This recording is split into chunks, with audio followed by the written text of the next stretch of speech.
যা media mic টাইক সব সাজিয়ে দাঁড়িয়ে যে রাজ্যের মুখ্যমন্ত্রী আসছেন লন্ডন সফর শেষে এসে বলবেন কি কি সব বিনিয়োগের সব চুক্তি হলো, কথা হলো, বাংলার জন্য কি কি সব ওখান থেকে আদায় করে এনেছেন, সেটা শোনার জন্য এবং আপনাদেরকে শোনানোর জন্য মিডিয়া পার্সনরা তারা সব মাইক টাইক টেবিলে সাজিয়ে রাখলেন। কিন্তু দিদি তো ঘেঁষলেনই না, দিদি তো ঘেঁষলেন না, উনি তো ডিরেক্টলি চলে গেলেন। দর্শক, এই যে মাইক দেখুন, মাইক টাইক পুরো সাজিয়ে দিদি আসছেন লন্ডন থেকে। তো দেখুন, আসতেই পারতেন, এদিকে এসে বলতেই পারতেন কি প্রশ্ন বা কি করে এলেন, কতটা মানে সব কিছু গুছিয়ে বোঝা বেঁধে নিয়ে এলেন বাংলার জন্য, মানে গুছিয়ে বা ছিঁড়ে ছাড়ে যা হয় আর কি, মানে কতটা বোঝা বেঁধে এলেন। তো সেটা জানার একটা আর কি মানুষের কৌতূহল ছিল, রাজ্যের মানুষের একটা কৌতূহল ছিল। বিশেষ করে আমার তো ছিলই, বিনিয়োগ নিয়ে উনি কী সব করে এসছেন। মিডিয়ার সামনে ঘেঁষলেন না, মিডিয়ার সামনে ঘেঁষলেন না, চলে গেলেন। যাওয়ার সময় কত কি বলে গেলেন, যখন যান মানে ইংল্যান্ডে লন্ডনে যখন রওনা দিয়েছিলেন তখন তো কত কি বলে গেলেন, খবরে দেখছিলাম। তো যখন ফিরছেন একটু বলবেন না কি করে এলেন, বাংলার জন্য কতটা কি, মানে বাংলার মানুষের বাঙালির প্রত্যাশা পূরণের জন্য কতটা কি করে এলেন। প্রত্যাশা পূরণ বলতে আমরা বিনিয়োগটাই মানে সবসময় তাকিয়ে থাকি যে বিনিয়োগের ব্যাপারে, কারণ ওখানে বিজনেস সম্মেলন এইসব আর কি মানে করেছেন মিডিয়াতে। আপনার মানে ওনার সঙ্গে যারা গিয়েছিলেন কুণাল ঘোষরা, তারা সব দেখাচ্ছিলেন যে অনেক সব সম্মেলন হয়েছে ইত্যাদি ইত্যাদি। দাদাও আবার গিয়েছিলেন। তো কি করে এলেন একটু বলবেন না, বাংলার মানুষের জানার অধিকার নেই কি করে এলেন। সরকারের এত খরচা, জনগণের টাকা এত খরচা করে আপনি গেলেন, আর সেখান থেকে কি করে এলেন একটু মানে শোনাবেন না, শোনালেন না, চলে গেলেন সোজা কালীঘাট। নাকি শোনানোর মতো কিছু নেই, ভোগাস, বিগ জিরো, ডুগডুগি, মানে মানে ইংল্যান্ডে যারা ওখানকার ব্যবসায়ী সব হাতে কি ডুগডুগি ধরিয়ে দিয়েছেন। তাহলে যে অত সব ব্যবসায়ী এসছেন বলে মিটিং টিটিং করলেন, কী সব বড় শিল্পপতি সব, তাহলে কি হলো, বলার মতো কিছু পেলেন না, বলার মতো কিছু পেলেন না, সেই জন্যই চলে গেলেন। প্রিয় দর্শক, আমি শফিকুল ইসলাম এবং আপনারা দেখছেন আরামবাগ টিভি। দর্শক, আমি আবার এই মিডিয়ায় দেখছি জননেত্রী মমতা বন্দ্যোপাধ্যায় সুস্বাগতম। কিসের আবার কি একটা লেখা দেখছিলাম না, কি হৃদয় জয় করে এসছেন লন্ডন থেকে না কি দেখছিলাম,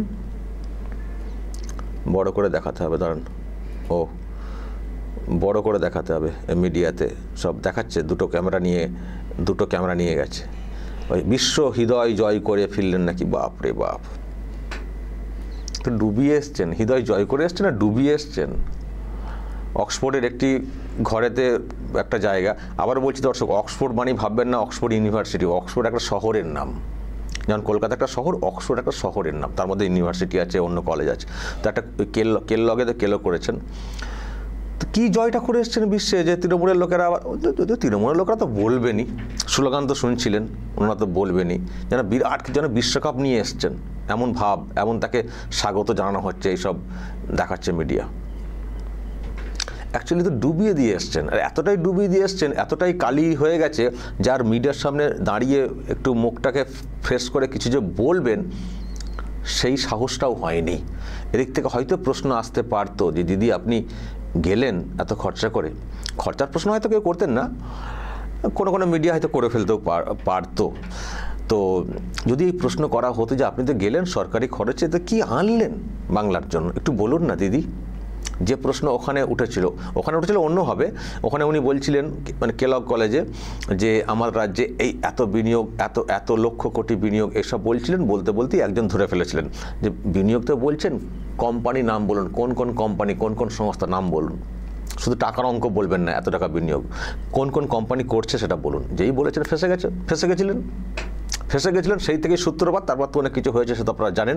ফলে এই যে এলেন, ওনাকে হয়তো প্রশ্ন করা হতো যে আপনি যে গেলেন এত খরচা করে, এর আগে স্পেনে গিয়েছিলেন, তারও বিগ জিরো, আজও তার কোনো শিল্পায়ন আমরা দেখতে পাইনি তার জেরে, আবার এখানে যে গেলেন কি করলেন বলুন বাংলার মানুষকে কি করলেন, তখনই ফাঁপড়ে পড়ে যেতেন। হয় চিৎকার করতে হতো, এখানে অমুক লোক তমক লোক ঢুকে গেছে বলে চিৎকার করতে হতো, না হলে ছুটে পালাতে হতো। তার থেকে উনি হয়তো মানে বুঝেছেন যে মিডিয়ার সামনে গেলে এইসব প্রশ্ন আসতে পারে, তার থেকে বাবা কেটে পড়ি। নাহলে মাইক দেখলে উনি দাঁড়াবেন না, এটা হতে পারে? মাইক দেখলে নিজে আবার মাইক নিয়ে ঘোরেন, শুধু মাইক মিডিয়ার মাইক না, দেখুন নিজে মাইক নিয়ে ঘোরেন, কোথায় হলে দেখুন মাইক, মাইক কোথা থেকে এসে গেল? মানে মাইক সাথেই থাকে না, কে জানে। দেখবেন কোথায় একটা দাঁড়াবেন, পুলিশের কেউ একজন এসে মাইক, একটা লম্বা মাইক ধরিয়ে দেবে, বক্স চোঙা বলতে শুরু করে দেন। ওই এয়ারপোর্টে গেলেও দেখেছি কোত্থেকে মাইক হাতে মাইক ধরিয়ে দেওয়া হয়, কোথায় মাইক থাকে কে জানে, দিয়ে একটা চোঙা ধরিয়ে দিল, তাতে বলেন। তো আজকে এত মাইক, মিডিয়ার মাইক, এত ক্যামেরা, সারি সারি সাজানো, আপনি বলবেন আসছেন, অনেক কিছু করে আসছেন, তো দাঁড়ালেন না, চলে গেলেন।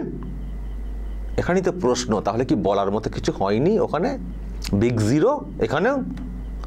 একটা শুনছিলাম নাকি ওখানে বলা হয়েছে কি মৌ স্বাক্ষর, সেটা হচ্ছে ওই ম্যানচেস্টার সিটি ফুটবল ক্লাবের সঙ্গে কলকাতায় ওই সত্যম রায়চৌধুরী, তিনিও সফর সঙ্গে ছিলেন, বিজনেসম্যান, আধা সাংবাদিক, আজকালটা ওনার নাকি ওনাদের একটা কি মানে স্কুল হচ্ছে, ফুটবল কি স্কুল, ম্যানচেস্টার সিটি ক্লাবের সঙ্গে মানে যৌথ ব্যাপার স্যাপার। তো ওটারও ওখানে একটা শো হয়েছে, মৌ স্বাক্ষর, অমক তমক ছবি টবি, এবং সেটাকে নিয়ে মুখ্যমন্ত্রী আবার বড়াই করে বলেওছেন। আমাকে একজন পাঠালেন ওখান থেকে, বলছে দাদা এটা আবার কি হলো? কোনটা? এই যে ওই ম্যানচেস্টার সিটির যে ফুটবলের সঙ্গে মৌ স্বাক্ষর যেটা বলা হলো, এ তো আগেই 1 বছর আগের ব্যাপারটা হয়ে গেছে। তো কী করে বুঝলেন? বলছে দেখুন ম্যানচেস্টার সিটির ওই যে ওদের যে জায়গাটা, ওদের একটা ওয়েবসাইট আছে, আমি এখন দেখাতে পারছি, আমাকে লিঙ্ক পাঠিয়েছেন উনি। বললেন যে দেখুন এই যে ওয়েবসাইটটা লক্ষ্য করুন, এই ওয়েবসাইটে দেখুন কবেকার কথা উল্লেখ রয়েছে, তো আগেই হয়ে গেছে। তো আবার সেটাকে নিয়ে সেই একই লোক মুখ স্বাক্ষর করতে এসছেন, এ তো ড্রামা হয়ে গেল ডবল করে, এ তো আগেই হয়ে গেছিল। আমরা বললাম যে আগে কবে হয়েছে সেটাও জানতাম না, আর যেটা হলো এটাই বা কী হবে, কি দাঁড়াবে, সেটাও আমরা বলতে পারবো না। তবে এটা বুঝলাম আবার ঢপ, মানে এখানে কিছুই নেই নতুন করে পাওনা। সুতরাং আগে পুরনো একটা মানে প্রজেক্ট নিয়ে সেটাকেই দেখানো হলো, দিদিমণি এসে করেছেন, তার মানে ওটাও তো আমরা ঢপ। আর বাদ বাকি আর তো কিছু দেখতেও পাইনি। আর এবার দাদা কিন্তু কিছু বলেননি, এই ইনভেস্ট করবো, সেই ইনভেস্ট করবো, উনি শ্রোতা হিসেবে সাথে ছিলেন, কিন্তু কিছু বলেননি। বুঝে গেছেন যে আগে যা বলেছি সেটা নিয়ে যা করছেন বাঙালিরা, এবার বললে আর রক্ষে নেই, হয়তো সেই ভয়ে বলেননি। তবে ওনাকে তো সৌরভকেও তো মানে দেখানো হয়েছে, পোস্টার দেখানো হয়েছে, দেখেননি দর্শক?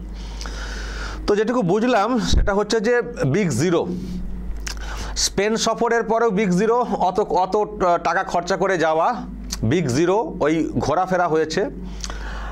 আজও পর্যন্ত কোনো ইনভেস্টমেন্ট সেই সম্মেলনের আলাদা করে দেখতে পাইনি। এমনকি দুবাই হয়ে যাতায়াত, সেখানে লুলু কোম্পানি মল করবে বলেছিল নাকি নিউ টাউনে, আজও সে মল টল কিছু দেখতে পাইনি। আর এই যে এবার উনি এলেন, এরও কিছু দেখলাম না, জাস্ট কিছু ছবি দেখলাম, কখনো সামনে হাঁটছেন, কখনো পেছনে হাঁটছেন, কখনো পিয়ানো বাজাচ্ছেন, কখনো জ্ঞান দিচ্ছেন কিছু সঙ্গী সাথীদের, আর কখনো বিক্ষোভের মুখে পড়ছেন। এর বাইরে কিন্তু কিছুই দেখলাম না। তার মানে টোটালটাই হয়ে গেল বিগ জিরো, ডুগডুগি, হাতে ডুগডুগি, দুটো বড় বড় জিরো নিয়ে চলে এসছেন। সেই জন্যই হয়তো মিডিয়ার সামনে আলাদা করে মুখ দেখাতে ইচ্ছা প্রকাশ করলেন না, সোজা কালীঘাটে চলে গেলেন। এক তো কিছু ইনভেস্টমেন্ট নেই, আর দ্বিতীয়ত হচ্ছে যে ওখানে বক্তব্য রাখতে গিয়ে বেইজ্জতি, ধরা পড়ে গেছেন যে আমি মিথ্যে কথা বলি, হয়তো সেটা নিয়েও প্রশ্ন আসতে পারে, সেই জন্য হয়তো কেটে পড়লেন, যা বলবেন নবান্নে বলবেন। দর্শক তাই তো নাকি? সেই জন্য কি কেটে পড়লেন, নাকি বলবেন না ক্লান্ত হয়ে পড়েছেন, এখনই কথা বলার এনার্জি পাচ্ছেন না, সেই জন্য রেস্ট নেবেন, সেই জন্য তাড়াতাড়ি চলে গেলেন? কি বলবেন আপনারা? বলবেন যা বলার। আর তৃণমূলী যারা ওখানে গেছেন স্বাগত অমক তমক করে, সত্যি কত দায় তৃণমূল কংগ্রেসের এইসব লোকজনদের। এরপরেও দিদিমণিকে স্বাগত সুস্বাগতম, আপনি হৃদয় জয় করে এসছেন বলে বলতে হচ্ছে, মানে এখানেও ড্রামা করতে হচ্ছে। নিজেদেরকে প্রশ্ন করুন তো, যা করে এসছেন দিদিমণি ওখানে, তাকে সুস্বাগতম জানানোর কথা নাকি তাকে মানে বিক্ষোভ দেখানোর কথা? উনি তো আমাদের দেশের যে স্বাধীনতা সেটাকে অস্বীকার করেছেন কার্যত। উনি ব্রিটিশ মানে যে রুল ছিল এখানে তার প্রশংসা করে এসছেন। তার মানে তাদেরকে তাড়ানোর জন্য যারা এখানে জীবন দিয়েছেন, আমাদেরই তো ধরো কারো না কারো পরিবারের লোকেরা জীবন দিয়েছেন তো স্বাধীনতা সংগ্রামী হিসেবে, তাদেরকে অসম্মান করেছেন কার্যত ব্রিটিশ রুলের প্রশংসা করে। অ্যাকচুয়ালি আজকে এয়ারপোর্টে নামলে তার বিরুদ্ধে বিক্ষোভ দেখানোর কথা ছিল, যে আপনি কি করে এসছেন, আমাদের সবাইকে ডুবিয়ে দিয়ে এসছেন মান সম্মান, আর আমাদের যারা স্বাধীনতা সংগ্রামী, যারা স্বাধীনতা দিয়ে গেছেন তাদেরকে অসম্মান করে এসছেন। ব্রিটিশ ভালো ছিল? তাহলে তাদেরকে তাড়ানোর কি প্রয়োজন ছিল? তাদেরকে তাড়ানোর জন্য কি কেন রক্ত দিতে হলো? ভালো ছিল? আপনি ওখানে গিয়ে এসব বলে এসছেন আপনার বিরুদ্ধে আমরা বলি বলে একটা বিক্ষোভ দেখানোর কথা ছিল, সুস্বাগতম দেখানোর কথা ছিল না? কিন্তু বড় দায় ওখানকার যে নেতা আছেন তারা হয়তো দায়টা বেশি দেখাতে হবে, শো বিজনেস। দিদি আসছেন, দেখাও, তার ক্রেজ দেখাও। উনি আবার এমনি হাত নাড়তে চলে যাচ্ছেন, কী আবার জয় করে এসছেন। এত ড্রামা আর কতদিন দেখতে হবে দর্শক, কতদিন দেখতে হবে এইসব ড্রামা? সুতরাং আমি যেই আশাতে ছিলাম, মানে আশা আমার আঘাতপ্রাপ্ত হলো আর কি, মানে আশা পূরণ করতে পারলেন না দিদি। আমি বলেছিলাম যে আমি শেষে বলবো, তো খুব আঘাত পেলাম। দিদি এত খরচা করে গেলেন রাজ্যের মানুষের, কিন্তু আমাদের জন্য দুটো বড় বড় গোল্লা নিয়ে এসছেন, কিছুই করতে পারলেন না। জানি না এরপরেও সরকারি কোষাগারের টাকা খরচা করে আবার অন্য কোথাও যাবেন কিনা। আবার নাকি জাপান যাবেন বলেছেন, জাপান। সেখানে গিয়ে আবার কি কেলেঙ্কারি ঘটাবেন কে জানে। সেখানে গিয়ে আবার নেতাজি সম্পর্কে কী সব কি বলে বসবেন, দেখবেন আবার হয়তো আরও অনেক সব গল্প শুরু হয়ে যাবে। তো যাই হোক দর্শক, সে যা হবে, কিন্তু আপাতভাবে যারা দেখলাম মিডিয়ার সামনে উনি মুখ দেখালেন, চলে গেলেন, এটুকুই বুঝলাম যে ওনার মুখ দেখানোর মতো মিডিয়াতে এই মুহূর্তে মুখটাই নেই, এই মুহূর্তে সেই মুখটাই নেই, এটুকু বলতে পারি। দর্শক বলবেন আপনাদের কি মনে হচ্ছে, অবশ্যই বলবেন কমেন্ট বক্সে। নজর রাখবেন আরামবাগ টিভিতে।